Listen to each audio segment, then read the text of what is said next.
Hello and welcome to the Growing Green podcast. Your host, Jeremiah Jennings, is the owner of Growing Green Landscapes in Birmingham, Alabama, and has a passion for growing the entrepreneurship community for those who are young in business. Being a business owner isn't easy, especially in the early years, and that's why in this show we dive into a wide range of topics covering all the challenges small business owners deal with. Even if your company is generating $1 million or more, the stories from our great guest and Jeremiah's own firsthand experiences will propel your business forward. And now, here's your host, Jeremiah Jennings.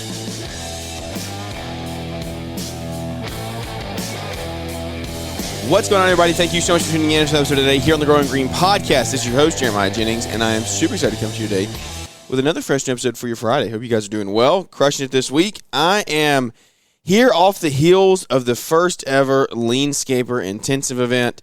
Man, what a just like breathtaking, overwhelming first 2 days. It was absolutely just mind-blowing. Pretty much anytime you get around Mark, you're going to learn something, and boy, did we learn something. We'll talk about that a little bit today in here in the show. I want to talk about a little bit more in depth about what our team structure looks like this year and kind of a big move that we made that I've hinted about and talked about but haven't really dove in on for you.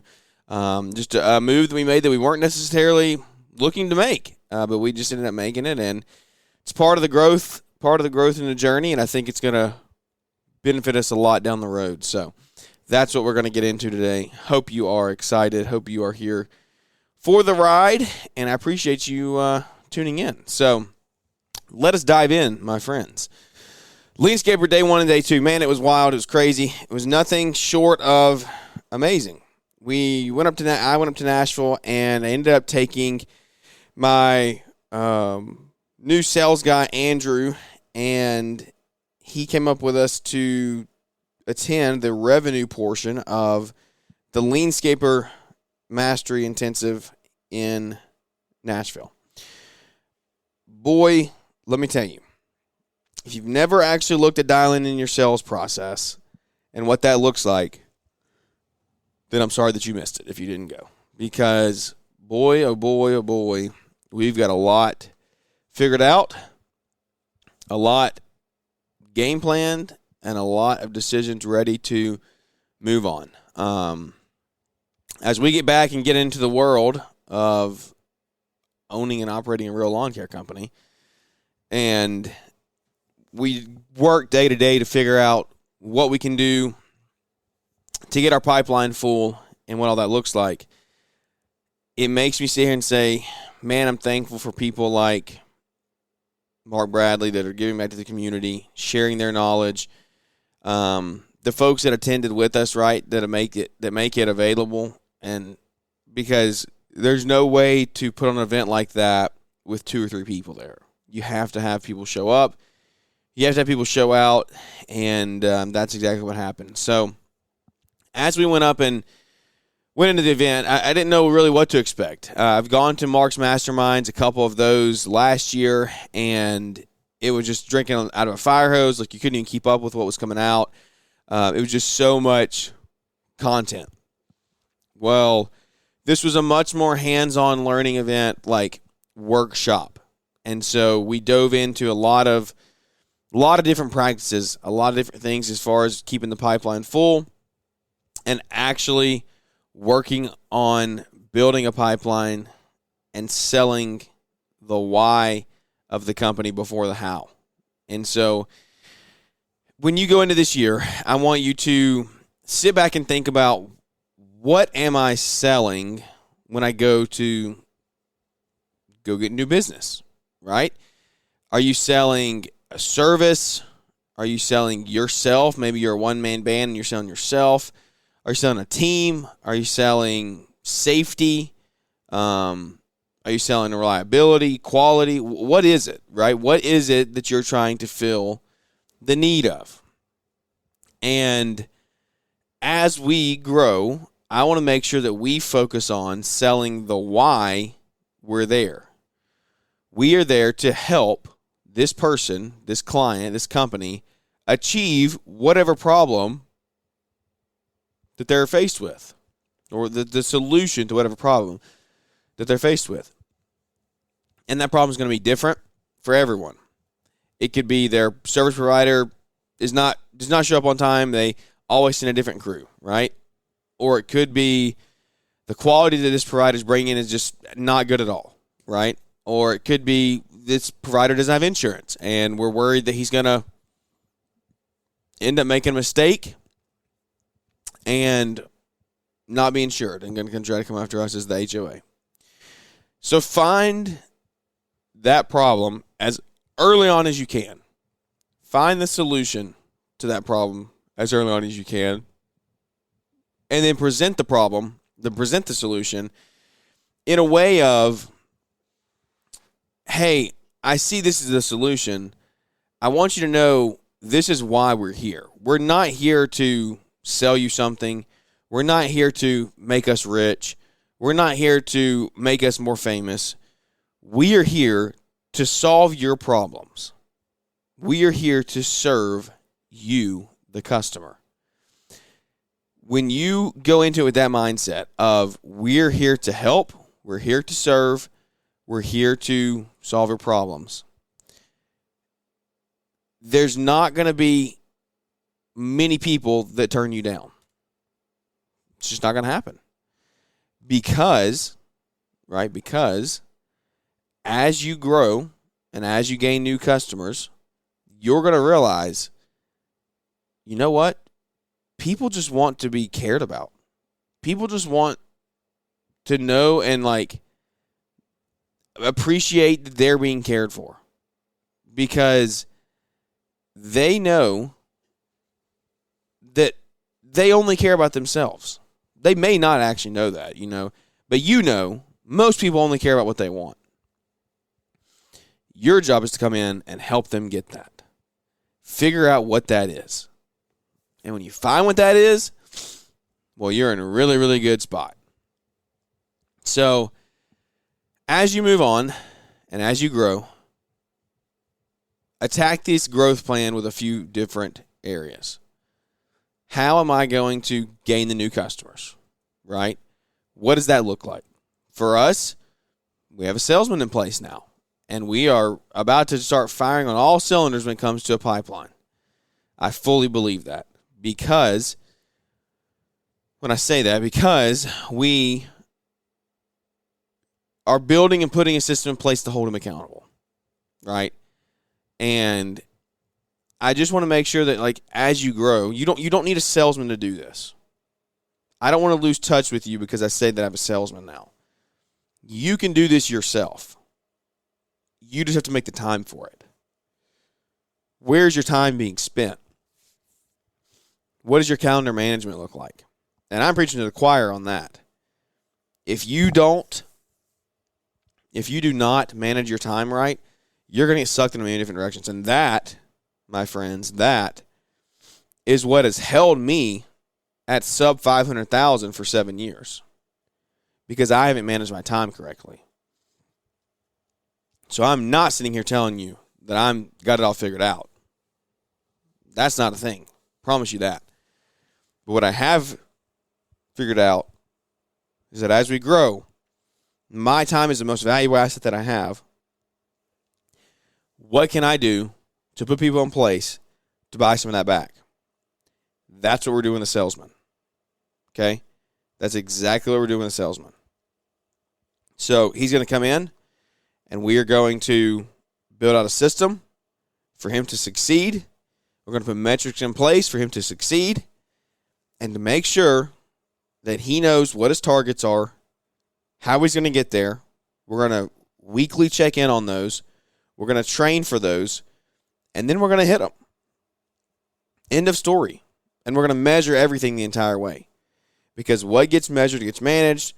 Good data in, good data out. Very, very simple.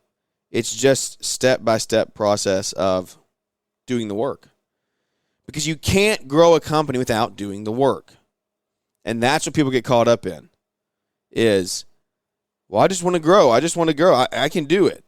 How can he be 2 years in and be making $1 million or $5 million. He did the work. He missed the parties, right? In the early days. But you know how you don't miss the parties? You manage your time. And you spend that time during the day cranking out productive work, not putting out fires and solving problems that you shouldn't be solving. Because when you do that, my friend, is when you end up in trouble. That's when you miss the parties. That's when you miss the events. That's when you miss your kids' sporting events. Because you don't manage your time and value your time enough to put time in your calendar to say, I'm doing this right now because I know that we have a party here and we're not going to miss this. That's self-discipline. That is you taking control of your schedule and saying, I'm in control of my schedule. I'm going to do the things that I need to do, whether it's 5 a.m. or 5 p.m. or 10 p.m. I'm going to do it to make sure and not miss these things. So as we grow, we're going to put a system in place and we're going to sell the work, right? What does selling the work look like? How do we get the work, right? How do we get the work? So we are going to put, based, again, coming off of the heels of Leanscaper here, we're going to put a legit cold call system in place. And we're going to have clients that we call on every week. And we're going to measure those, and we're going to see how many we get, how many we don't get, how many meetings we get set up. What are we doing wrong? We're going to train on that, right? Train on objection. How many of you, I mentioned this in Friday's show. I don't know if it was on my portion or Brian or Caleb's, but how many of you guys out there actually know how to handle objection? Probably not many of you, especially some of you guys that are early on. And it's okay. I didn't know really that. I didn't know how to do it really that well. And I'm still not that good at it. But what I can do is I can learn and I can take that and share with each and every one of you. So let's do it. I'm going to give you 2 objections on a cold call, and I'm going to give you a potential solution of how you can handle that. All right, ring, ring, ring. Hey, I'm Joe. Who am I speaking with? Hey, I'm Jeremiah Jennings from Growing Green Landscapes. Man, I just wanted to see if anyone out there is taking care of your lawn, and this is not a good cold call pitch. So let me just tell you that, right? You got a better cold call pitch coming into it. I'm just getting to the objection, showing you how to handle objection, okay? You got to master the front part of the cold call. I have to do a ton of training on that. We're just going to say we get to the point, right? We get to the point. Jeremiah Jennings, Growing Green Landscapes, we get certain people in the area. I want to see if we can help you. I want to see if we can mow your grass. You know, I actually like doing my grass. That's one of the things that I enjoy the most is I enjoy coming out on the weekends and mowing the yard. What is most of you going to say? That most of you going to say, oh, man, I totally get it. Yeah, I totally get it. Not a problem at all. If we can ever help you, just reach out and let me know.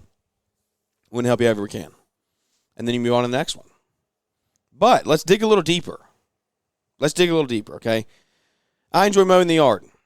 Man, sounds like I need you to come work for me then. If you actually enjoy mowing the yard, like we need that in our company. We got guys that hate it. So, me when I say that, we got guys that hate it because then they don't want them on their property if they hate what they're doing. But anyway, sounds like I need you to come work with me. Make a joke, right? Get it, pull, like act like you are approachable and that you just want to be friends and talk for a few minutes. Okay, sounds like you need to come work for me. How long does it usually take when you're mowing your yard on the weekends? Well, it takes 45 minutes to an hour plus another 30 minutes to clean up and then take a shower. So probably about 2 hours total. Man, 2 hours, that's a lot. I've learned that like my time is the most valuable thing that I have. I've got a 2.5-year-old at home, actually. Love spending time with him, and I don't want to miss out on anything that I have the opportunity to attend. Yeah, I totally get that. Is there anything that you do more and enjoy more than mowing the yard? Tell me that. Well, yeah, now that I say it, like, me and my son do this on Saturdays, mow the yard, but then we always get up and go fishing. We always go fishing, and that is where we spend the best quality time. We love going fishing. And we get out on the weekends, and we go, and we come back, take the boat out, have a great time. Excuse me. Really? You like fishing? No way. Like, I love fishing. Fishing's awesome. I grew up doing it with my dad. We spent some great quality time out there. Your son's going to love that. I bet that's awesome. Tell me, if I could save you those 2 hours, right? If I could come in and do this yard in 30 minutes and it'd be in perfect condition and you get your 2 hours back to go spend with your son, and because again, you told me that this is the best time that you spend together, right? Is right here together fishing.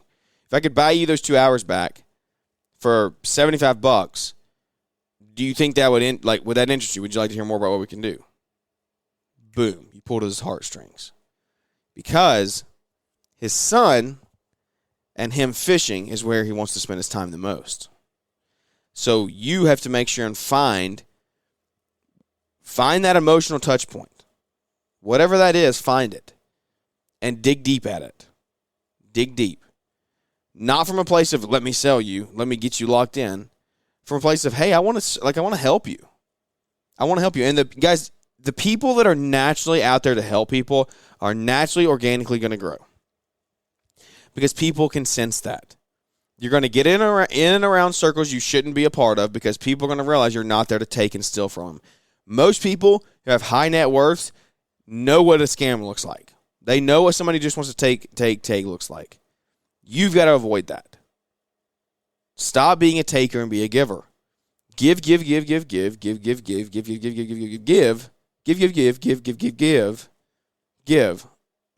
And then maybe ask. Give exponentially more than you take. Figure out how to serve them and tell them that. Do not ask them how I can help you or how I can serve you. Find that for them and present it to them. Let's go over this other cold call, then I want to give you a good example on that. All right. I can't afford it. Ring a ring, can we mow your grass, blah, blah, blah. Yeah, I would like to, but I can't afford it. Man, I totally get that. Inflation's really hurting everyone right now. It's in a tough spot. I get it. If money wasn't an option, would you be interested in our services?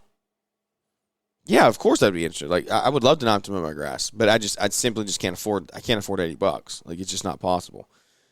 Well, let me give you a proposition here. If you think your neighbor would be interested, then I could talk to him on either side, and then we could get a bulk discount. And if we can get a bulk discount, if we can do both neighbors on each side of you, we can do 3, and then we can come in and do your yard for $60.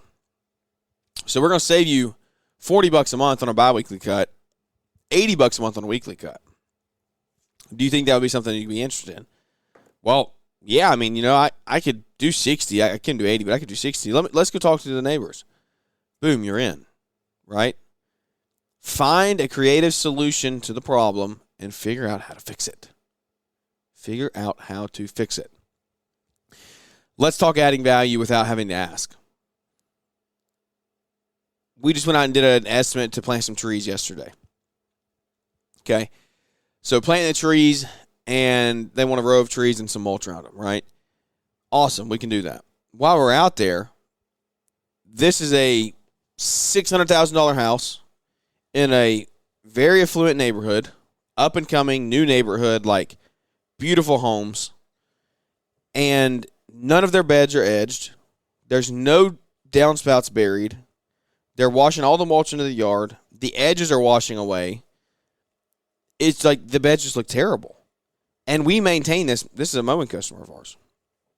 We have to edge it in the summer. It sucks. We throw mulch everywhere. It's a mess. So while we're out there, I said, you know what? What we're going to do is we're going to get measurements on these beds, and we're going to put in this estimate, and in a separate line item, we're going to put in here the price for bed edging. And we're going to give them a picture. And we're going to show them an example of what that would look like. And we're going to let them know that we would love to help them with that. And that we could help them dress their bed up, keep their mulch in, do their mulch, and get it stuck in the bed. And then you won't have to be worried about washing out everywhere. We're also going to bury the downspouts, get them into pop-ups, and get them out into the yard so they're not washing the mulch out up against the house. And what does that do? You may ask, well, why would you do that? Why would you spend the time making the estimate? And this is a theory of mine. I think that I'm pretty solid in this, but I won't tell you that it's like the gospel. But my goal in everything that I do at this point moving forward is remove friction in the flow and remove opportunity to say no. There should be minimal opportunity to say no, as least as possible. So let me give you an example of why I would do this instead of just asking. We go out doing the trees, do the estimate, go back and forth about the estimate. Maybe he says no, right? No, I don't want to do the trees. It's too expensive. Oh, well, what about the bed edging? I saw the bed edging was messed up. Can we do the bed edging? No, I just don't want to spend the money right now. Like, it's all good. I'll probably just find somebody else to do it. You're too expensive on the trees. You missed out, and you also missed out on the bed edging. Done. Said no once. They're already done. Moving on. Sorry, folks. Lost it.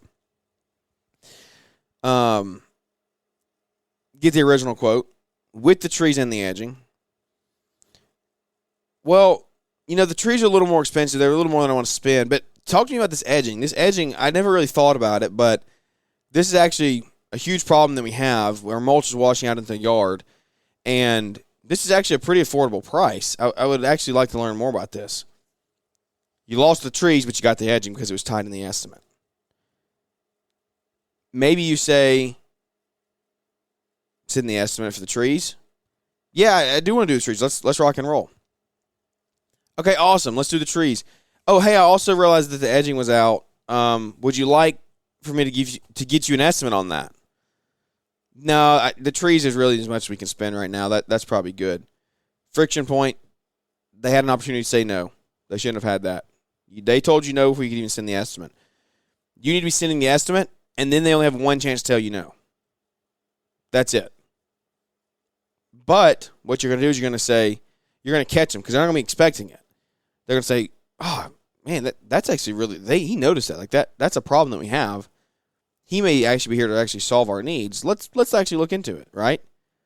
So think about things that way and upsells that way this year. That's how we're taking. That's the approach we're taking on every customer we have. We have over 100 mowing customers right now. We have $200,000 worth of work to do just with those customers. Hands down, no questions asked. It's there. We just got to go get it. We just got to go get it. And when we go get it is when we're going to look back and say, what have I been doing this whole time? Right? Craft your value proposition. Craft your ideal customer profile. What do those look like? Figure those out. Okay? Is it a homeowner? Is it an HOA board member? Is it a facilities manager? Is it a property manager? Like, what is it? Find that. Is it a church financial committee member or grounds maintenance member? Find that.